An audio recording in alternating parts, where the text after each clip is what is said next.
Magsitayo po ang lahat.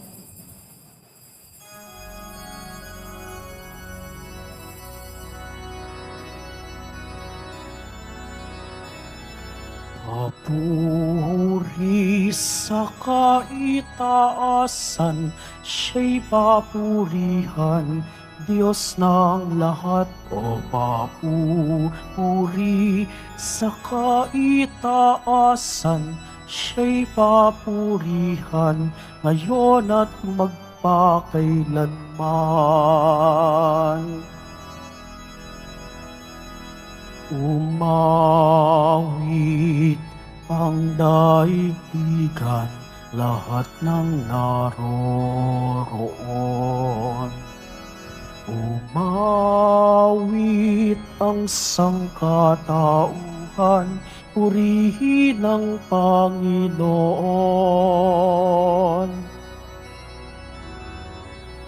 Papuri sa kaitaasan, siya'y papurihan, Diyos ng lahat.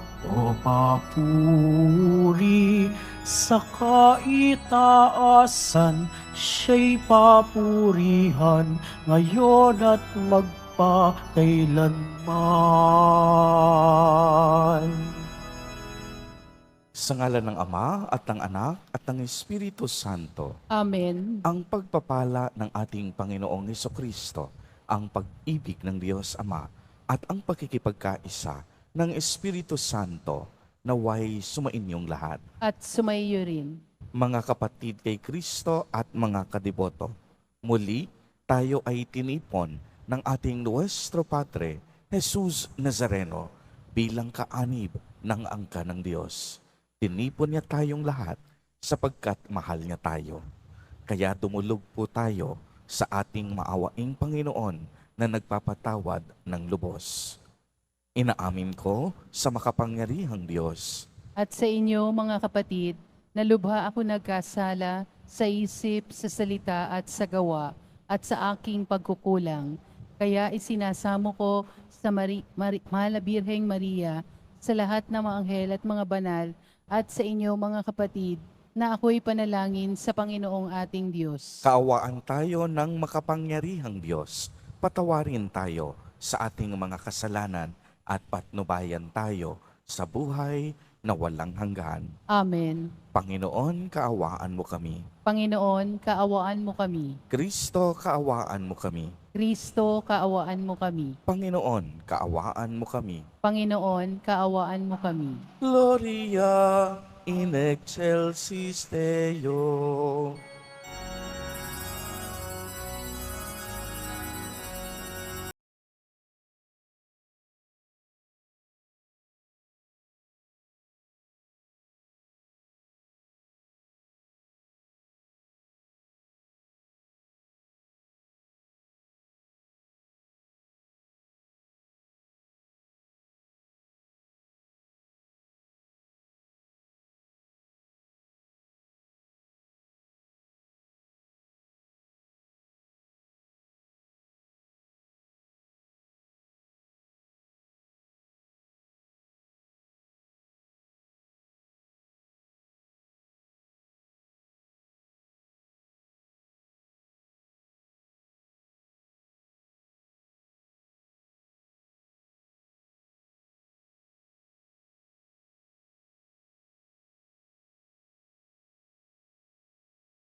Anak ng Ama,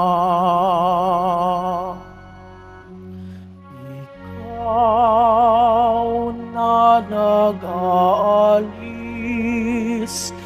ng mga kasalanan ng sanlibutan. Maawa ka, maawa ka sa amin. Ikaw na nag-aalis ng mga kasalanan ng sanlibutan. Tanggapin mo ang aming kahilingan.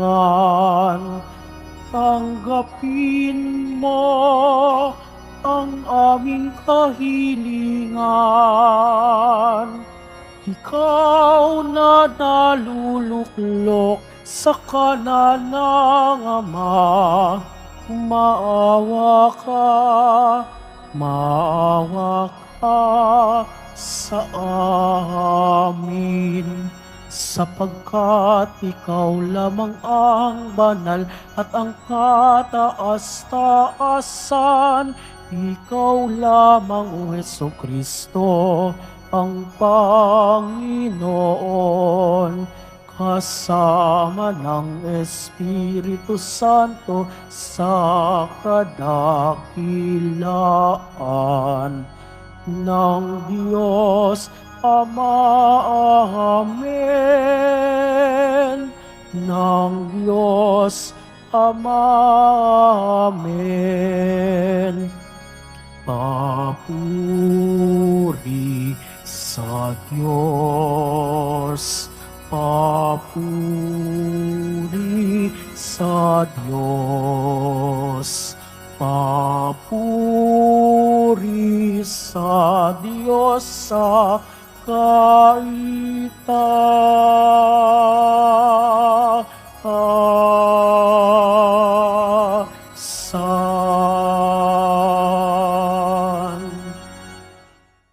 Manalangin tayo.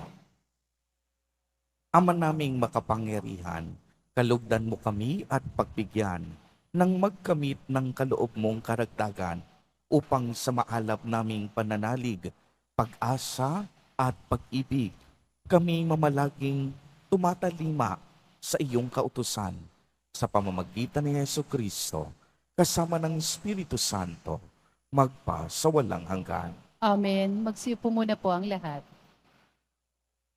Pagbasa mula sa aklat ni Propeta Jeremias. Parurusahan ng Panginoon ang mga namumunong walang malasakit sa kanilang mga nasasakupan at pinababayaang ang mga ito'y mangalat at mamatay. Ito ang sabi ng Panginoon, ang Diyos ng Israel, tungkol sa mga tagapanguna ng kanyang bayan. Pinapangalat ninyo at pinabayaan ang aking kawan. Hindi ninyo sila pinantayan, kaya't kayo'y parurusahan ko dahil sa inyong ginawang ito. Ako ang magtitipon sa nalabi sa aking mga tupa mula sa lahat ng lupaing pinagtapunan ko sa kanila. Ibabalik ko sila sa kanilang tinubuang lupa at sila'y muling darami. Hihirang ako ng mga pastol na magmamalasakit at mangangalaga sa kanila. Hindi na sila muli pang daranas ng takot at agam-agam. At wala nang maliligaw kahit isa. Akong Panginoon ang may sabi nito. Nalalapit na ang araw, sabi ng Panginoon, na pasisibulin ko mula sa lahi ni David ang isang sangang matuwid, isang hari na buong karunungang maghahari.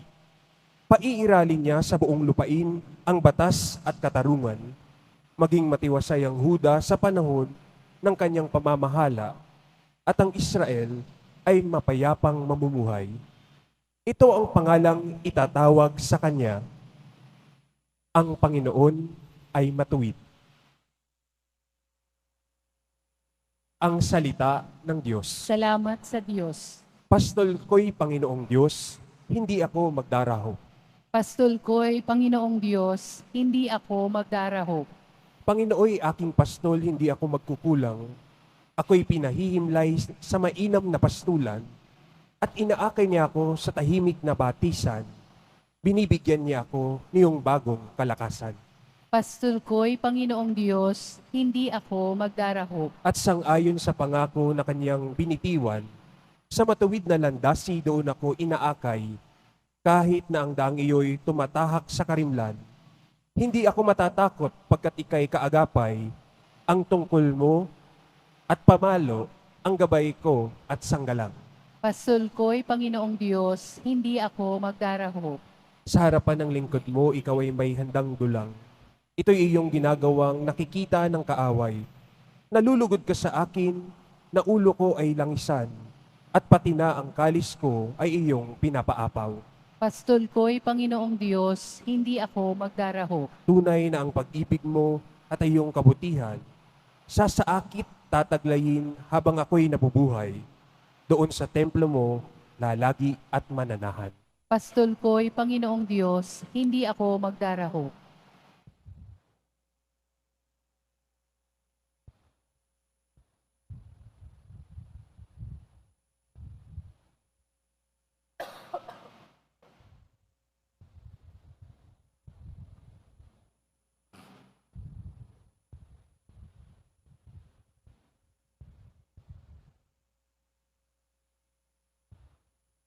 Pagbasa mula sa sulat ni Apostol San Pablo sa mga taga-Efeso. Mga kapatid, ngayon, dahil sa inyong pakikipagkaisa kay Kristo Jesus, kayong dating nasa malayo ay nailapit sa pamamagitan ng kanyang kamatayan. Pinagkasundo niya tayo, kaming mga Hudyo at kayong mga Hentil ay kanyang pinag-isa. Sa pamamagitan ng kanyang katawan, pinawi niyang alitan ng parang pader na maghihiwalay sa atin. Pinawalang bisa niyang kautusang pawang mga utos at tuntunin upang pag-isahin sa kanya ang dalawang bayan at maghari ang kapayapaan. Sa pamamagitan ng kanyang kamatayan sa krus, winakasan niya ang alitan ng dalawang bayan, kapwa pinapanumbalik sa Diyos at pinagbuklod sa iisang katawan.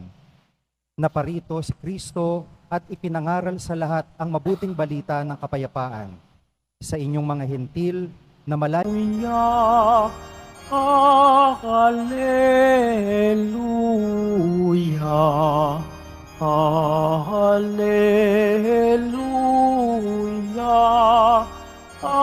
hallelujah.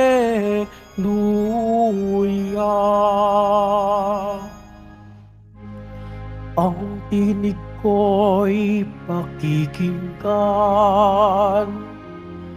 ng kabilang sa aking kawan. Ako'y kanilang susundan. Hallelujah, hallelujah, hallelujah, hallelujah.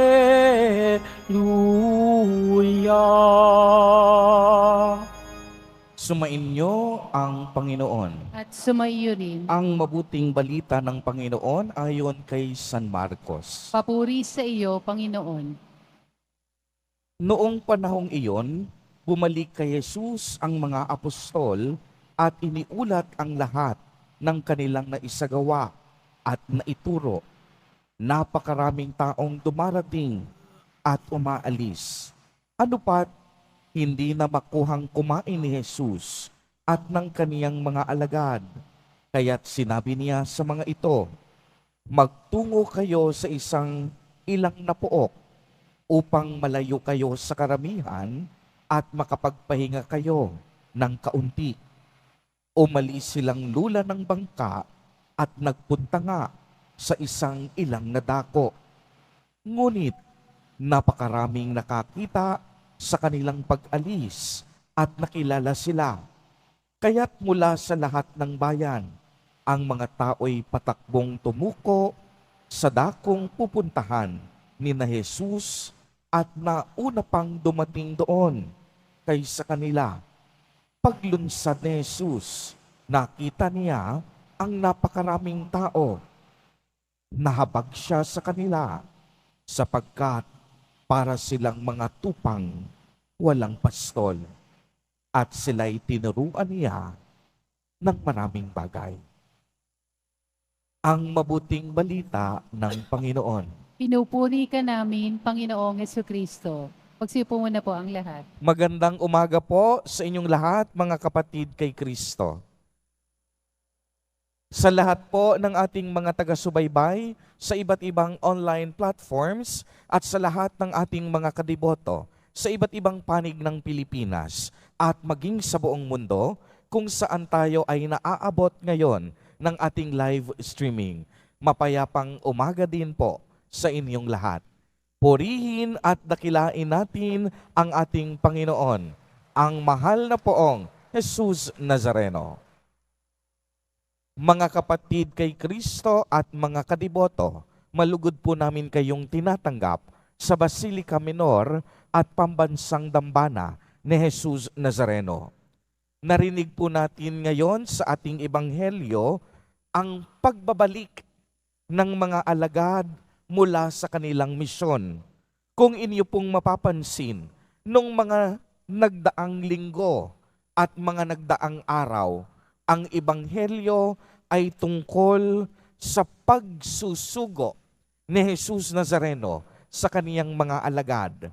Sinugo niya ang mga apostol at mga alagad, dala-dalawa, at binigyan sila ng kapangyarihan upang magpagaling ng mga may sakit, binigyan ng kapangyarihan upang gumawa ng mga himala at kababalaghan, at binigyan ng kapangyarihan maging magpalayas ng masasamang espiritu.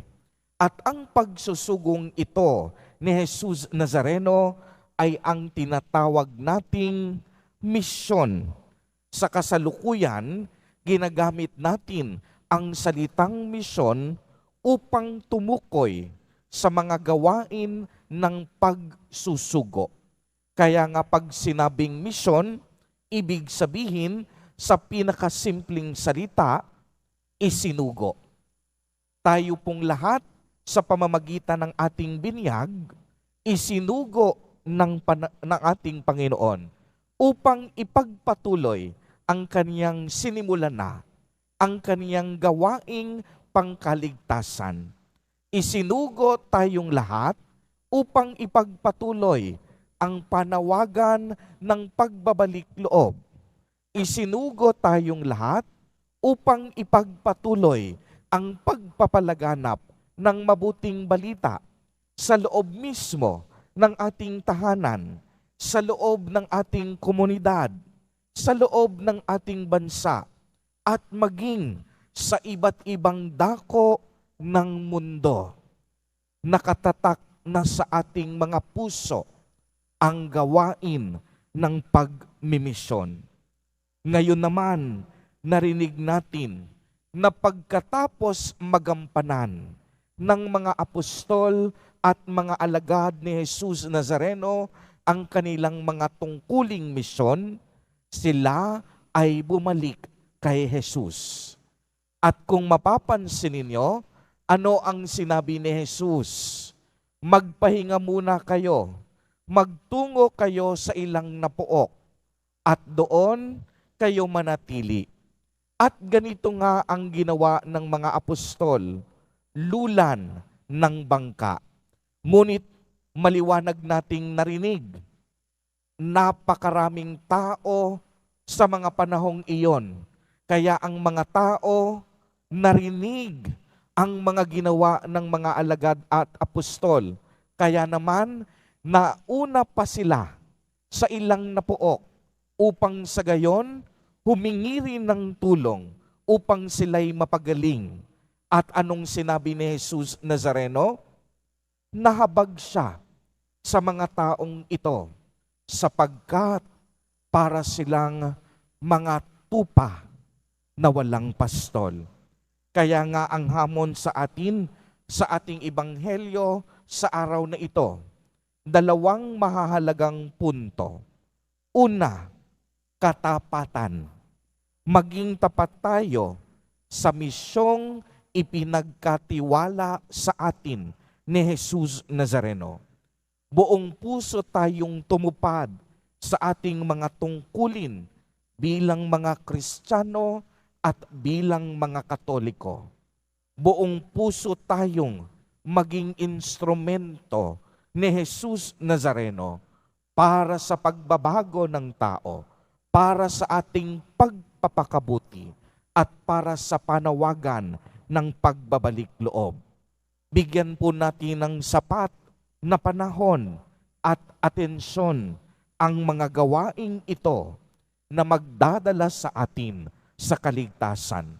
Kaya nga, matatagpuan natin sa unang pagbasa na sa pamamagitan ni Propeta Jeremias, ipinasabi ng Diyos na nakikita niyang pinapabayaan ng mga tiwaling pastol ang kanilang mga tupa at kawan.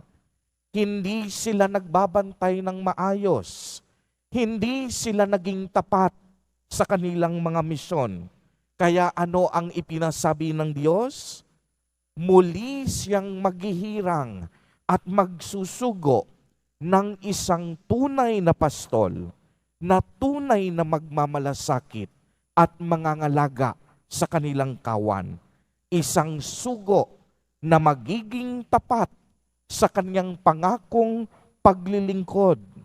Isang sugong ibubuwis pati ang kanyang buhay alang-alang sa kaniyang mga tupa. At ang mabuting pastol na ito ay walang iba kung hindi si Jesus Nazareno na isinugo ng Diyos Ama sa atin. Siya ang tinutukoy sa unang pagbasa. Ito ang pangalang itatawag sa Kanya. Ang Panginoon ay matuwid. Kaya tulad ni Jesus Nazareno na siya namang nagsugo sa ating lahat, maging matuwid at maging tapat din tayo sa misyon na ipinagkatiwala sa atin. Ikalawang punto, habag at pagmamalasakit. Bagamat oras na ng pamamahinga, sinundan pa rin sila ng napakaraming tao. At si Jesus Nazareno, hindi niya ipinagtabuyan ang mga tao. Hindi niya sinabing, magpapahinga muna kami, pagod na kami, maawa naman kayo sa amin. Anong ginawa ni Jesus Nazareno? Naawa at nahabag siya. Kaya ipinagpatuloy niya ang gawain ng pangangaral at pagpapagaling. Di po ba't ganito din ang narinig natin sa Ebanghelyo noong nakaraang Biyernes? Sinabi ng Panginoon, habag ang ibig ko at hindi hain. Ang ibig sabihin noon, mas magiging makabuluhan ang araw ng pamamahinga kung tayo ay gagawa ng mga bagay na mabuti. Kung hindi tayo titigil sa ating paggawad ng paglingap at pagmamalasakit, dahil ang kabutihan walang oras na pinipili. Ang paggawa ng mabuti dapat tuloy-tuloy at walang patid. Kaya nga anong sabi sa ikalawang pagbasa mula sa sulat ni Apostol San Pablo sa mga taga-Efeso? Sa pamamagitan ng katawan ni Jesus Nazareno, pinawi niya ang mga alitan na parang pader na naghihiwalay sa mga Hudyo at mga Hintil. Nang dahil kay Jesus Nazareno, winasak niya ang anumang alitan na namamagitan sa dalawang bayang ito. Kapwa pinanumbalik ni Jesus ang dalawang ito patungo sa Diyos at pinagbuklod na sa kaniyang iisang katawan. Ibig sabihin nito, nang dahil sa awa at habag ni Jesus.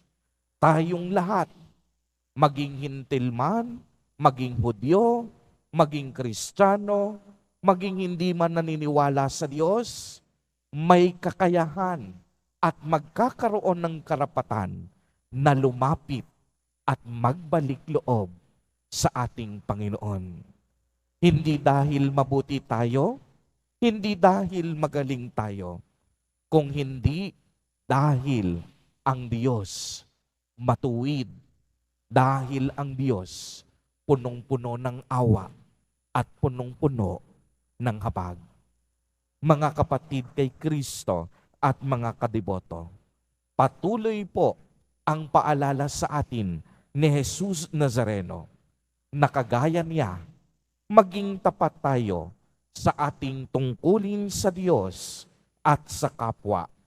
Huwag sanang maubos ang ating habag at pagmamalasakit sa ating kapwa, lalong-lalo na sa mga mahihirap at nangangailangan. Amen. Purihin at dakilain natin ang ating Panginoon, ang mahal na poong Jesus Nazareno. Tumayo po ang lahat at ating ipahayag ang ating pananampalataya. Sumasampalataya ako Sa Diyos samang makapangyarihan sa lahat na may gawa ng langit at lupa. Sumasampalataya ako kay Jesucristo, iisang anak ng Diyos, Panginoon nating lahat. Nagkatawang tao siya lalang ng Espiritu Santo. Ipinanganak ni Santa Mariang Birhen, pinagpakasakit ni Poncio ng matay na tao. Sumasampalataya naman ako sa Diyos Espiritu Santo, sa banal na simbahang katolika, sa kasamahan ng mga banal, sa kapatawaran ng mga kasalanan, sa pagkabuhay na muli na nangamatay na tao, at sa buhay na walang hanggan. Amen. sa pamamagitan ng kaniyang anak na si Jesus, na malas natin ang awa at malasakit ng Diyos. Kaya't buong pagtitiwala nating idalangin sa Kanya, Panginoon, kaawaan mo kami't dinggin. Panginoon, kaawaan mo kami't dinggin. Pagpalain mo nawa at gawing mga tunay na pastol ng iyong kawan ang Santo Papa, mga obispo, kaparian at mga pinunong laiko nang sa gayoy patuloy silang mga laga ng iyong bayang hinirang at mag-alay ng mga sarili tungo sa kaganapan ng iyong kaharian. Manalangin tayo. Panginoon, kaawaan mo kami't dinggin.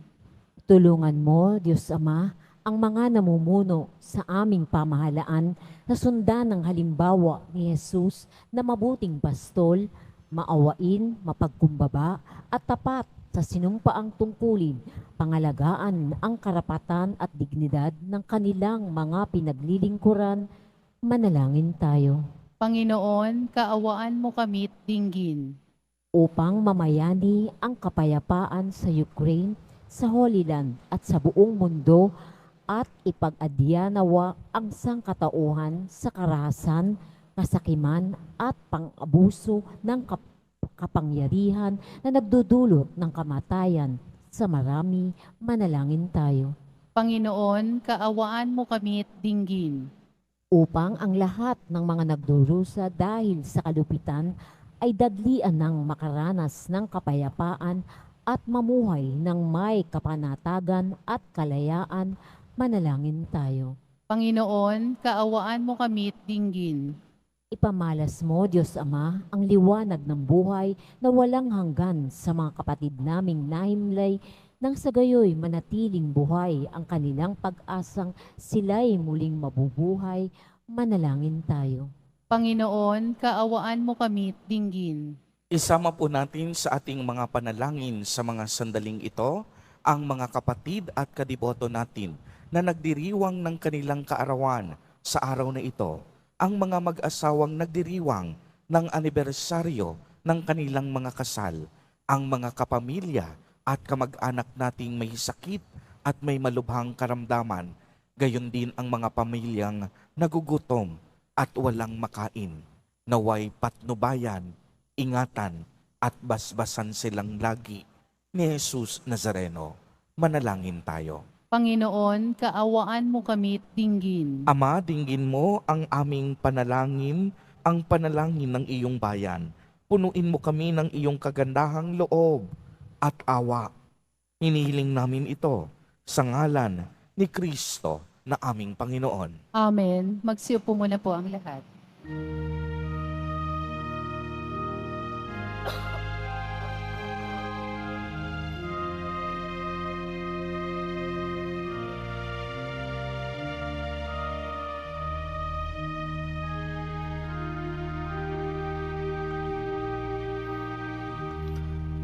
Aming alay sa'yo, Panginoon. Ang tinapay at alak na iyong kaloob upang bulitain ang iyong buhay na inialay nang tayo'y magdiwang bilang isang sambayanan.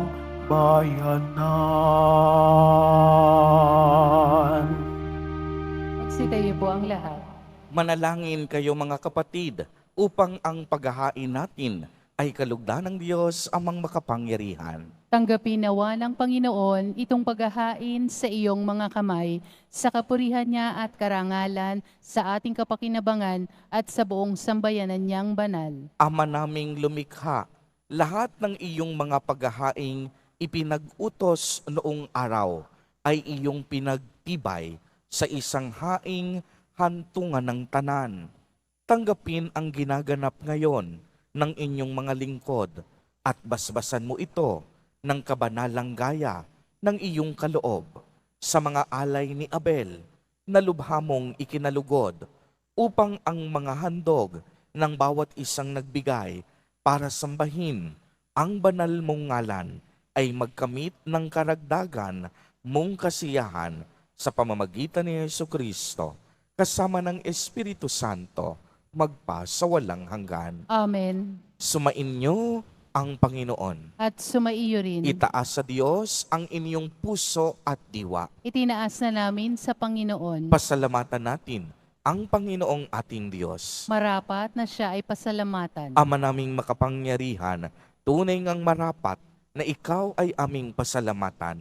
Sa iyong kagandahang loob, kami ay iyong ibinukod upang iyong maitampok sa kadakilaan mong lubos, kahit na ikaw ay aming tinalikdan dahil sa aming pagkasalawahan, gumawa ka pa rin ng magandang paraan upang may manguna sa amin para ikaw ay balikan.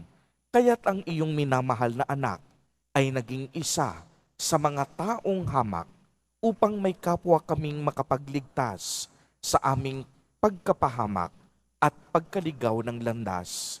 Kaya kaisa ng mga anghel na nagsisiawit ng papuri sa iyo, nang walang humpay sa kalangitan, kami nagbubuni sa iyong kadakilaan.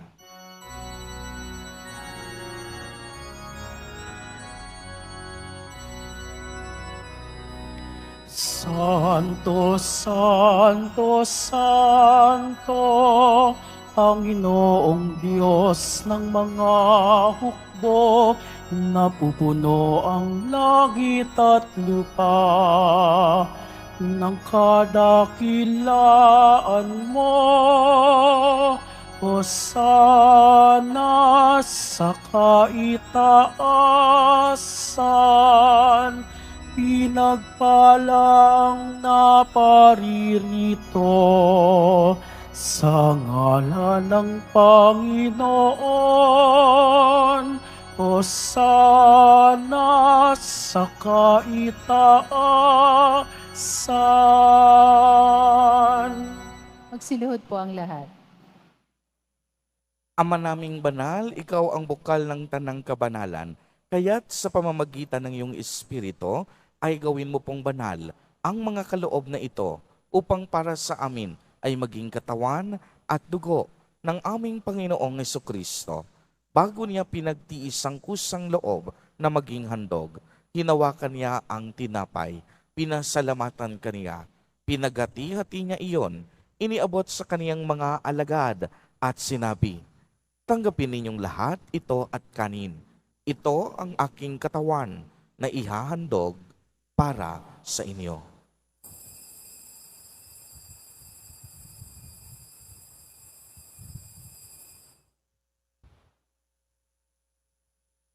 Gayon din naman noong matapos ang hapunan, hinawakan niya ang kalis, muli kanyang pinasalamatan, iniabot niya ang kalis sa kaniyang mga alagad at sinabi, "Tanggapin ninyong lahat ito at inumin. Ito ang kalis ng aking dugo, ng bago at walang hanggang tipan, ang aking dugo na ibubuhos para sa inyo at para sa lahat sa ikapagpapatawad ng mga kasalanan. Gawin ninyo ito sa pag-alaala sa akin."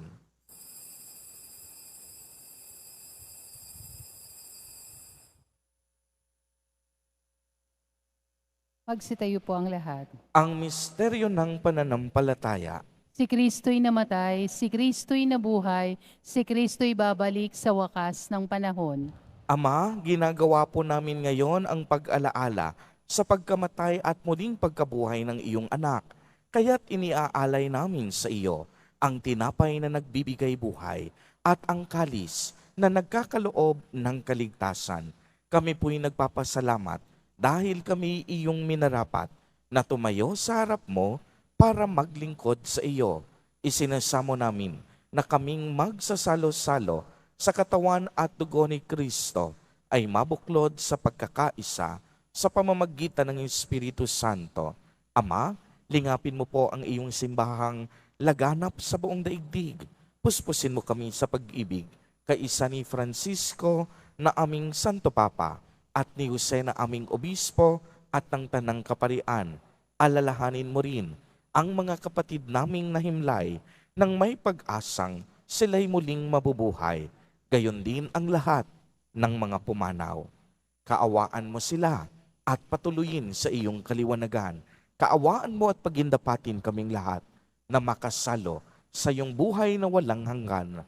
Kaisa ng mahal na Birheng Maria na Ina ng Diyos, ng kabiyak ng puso niyang si San Jose, kaisa ng mga apostol at ng lahat ng mga banal na namuhay dito sa daigdig ng kalugod-lugod sa iyo, maipagdiwang nawa namin ang pagpupuri sa ikararangal mo sa pamamagitan ng iyong anak na aming Panginoong Hesukristo. Sa pamamagitan ni Kristo, kasama niya at sa Kaniya, ang lahat ng parangal at papuri ay sa iyo, Diyos amang makapangyarihan, kasama ng Espiritu Santo, magpa sa walang hanggan.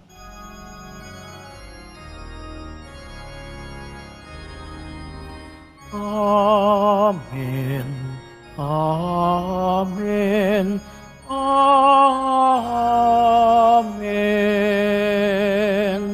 Amen.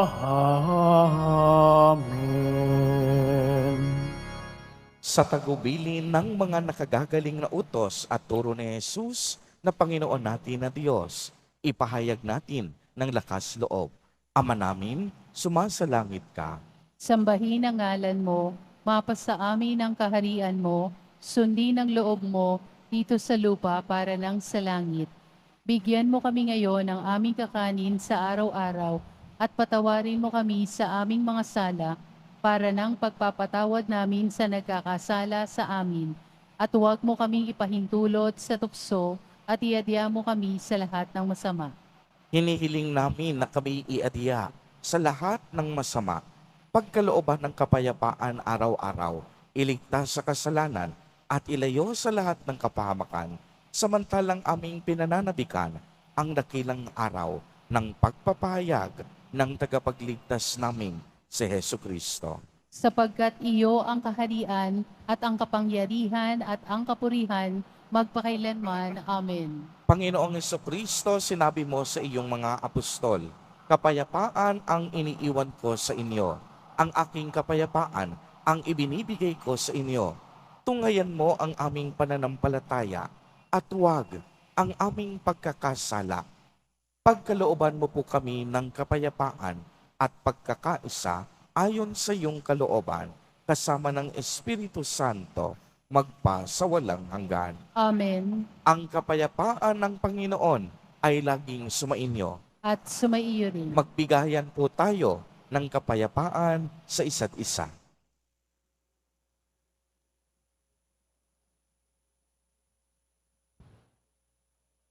Kordero ng Diyos na nag-aalis ng mga kasalanan ng sanlibutan, maawa ka sa amin. Kordero ng Diyos na nag-aalis ng mga kasalanan ng sanlibutan, maawa ka sa amin. Kordero ng Diyos na nag-aalis ng mga kasalanan ng sanlibutan, ipagkaloob mo sa amin ang kapayapaan. Magsilihod po ang lahat.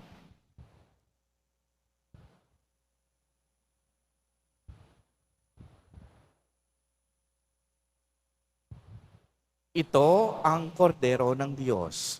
Ito ang nag-aalis ng mga kasalanan ng sanlibutan.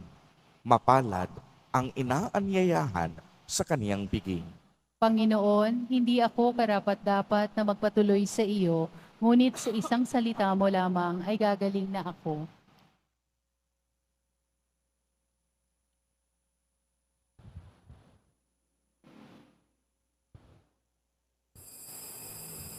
Para sa lahat ng tatanggap ng banal na komunyon, sasagot po tayo ng amen.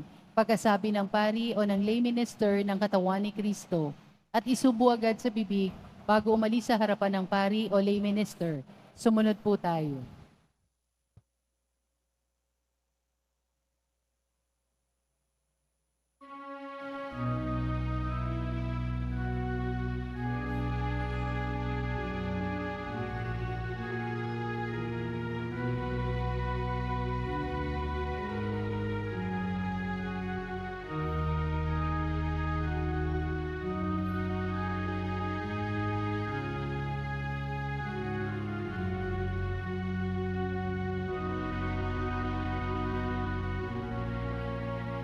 Manalangin tayo. Ama naming mapagmahal, manatili kang kapiling ng iyong sambayanan na ngayoy pinapakinabang mo sa iyong sariling buhay at gawin mong kami pasulong na makahakbang mula sa dati naming pagkamakasalanan patungo sa pagbabagong nagdudulot ng iyong kabutihan sa pamamagitan ni Jesucristo kasama ng Espiritu Santo magpa sa walang hanggan. Amen. Bago po ang huling pagbabasbas, mga kapatid kay Kristo at mga kadiboto, ang panawagan po sa atin sa araw na ito ng ating Ebanghelyo at paalala ni Jesus Nazareno. Unang-una, maging tapat tayo sa tungkulin at misyong ipinagkatiwala sa atin ng Diyos. Ikalawa, sa pamamagitan ng ating pakikipag-isa kay Jesus Nazareno, naway wag maubos ang awa at malasakit sa ating kapwa, lalong-lalo na sa mga mahihirap, kapuspalad at masigit na nangangailangan. Sumainyo ang Panginoon. At sumaiyo rin. Pagbabasbas. Mahal na poong Jesus Nazareno, inihayag mo sa pamamagitan ng krus ang walang maliw na pag-ibig ng Diyos sa sangkatauhan. Pakinggan mo ang kahilingan ng iyong angkan na nagsusumamo sa iyo. Makamtanawa nila ang iyong katugunan at tanggapin ang kasagutan na may utang na loob na tinatanaw. Basbasan din po ninyo ang mga daladala nilang mga imahen at dasalan. Sa pamamagitan ng bendisyon na ito, naway maalala nila ang mga pangako nila noon sa binyag na ikaw ay kanilang iibigin at paglilingkuran bilang Panginoon magpa sa walang hanggan. Amen. At pagpalain po kayong lahat at ng inyong buong pamilya ng makapangyarihang Diyos, Ama, Anak, at Espiritu Santo. Amen. Humayo kayong taglay ang pag-ibig at kapayapaan ng poong Jesus Nazareno. Salamat sa Diyos.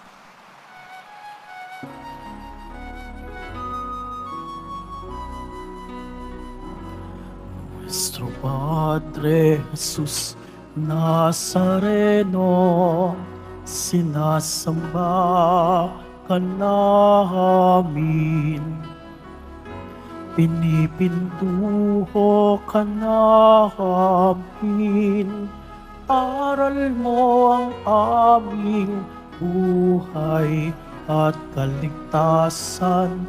Nuestro Padre Jesus Nazareno, iligtas mo kami sa kasalanan.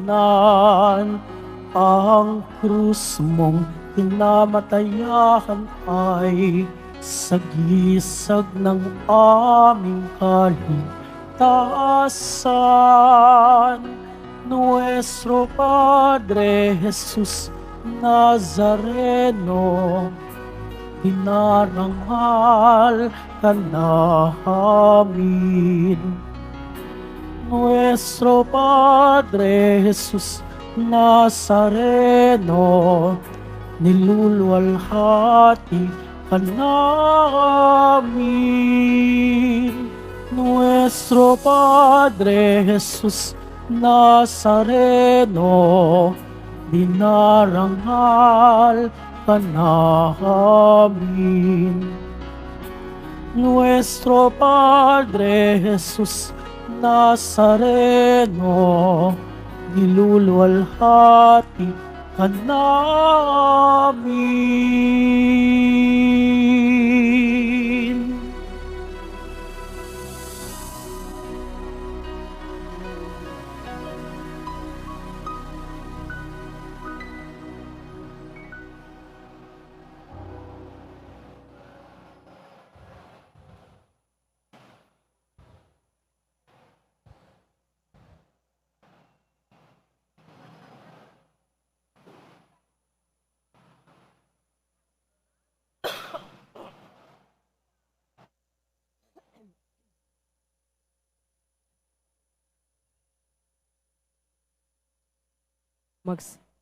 Magsitayo na po ang lahat at ating pundasalin ang orasyon. Sa ngalan ng Ama at ng Anak at ng Espiritu Santo. Amen. Nagbalita ang anghel ng Panginoon kay Santa Maria. At siya'y naglihi lalang ng Espiritu Santo. Aba, Ginoong Maria, napupuno ka ng grasya. Ang Panginoong Diyos ay sumasa iyo. Bukod kang pinagpala sa babaeng lahat, at pinagpala naman ang iyong anak na si Jesus. Santa Maria, Ina ng Diyos, ipanalangin mo kaming makasalanan ngayon at kung kami mamamatay. Amen. Narito ang alipin ng Panginoon. Maganap nawa sa aking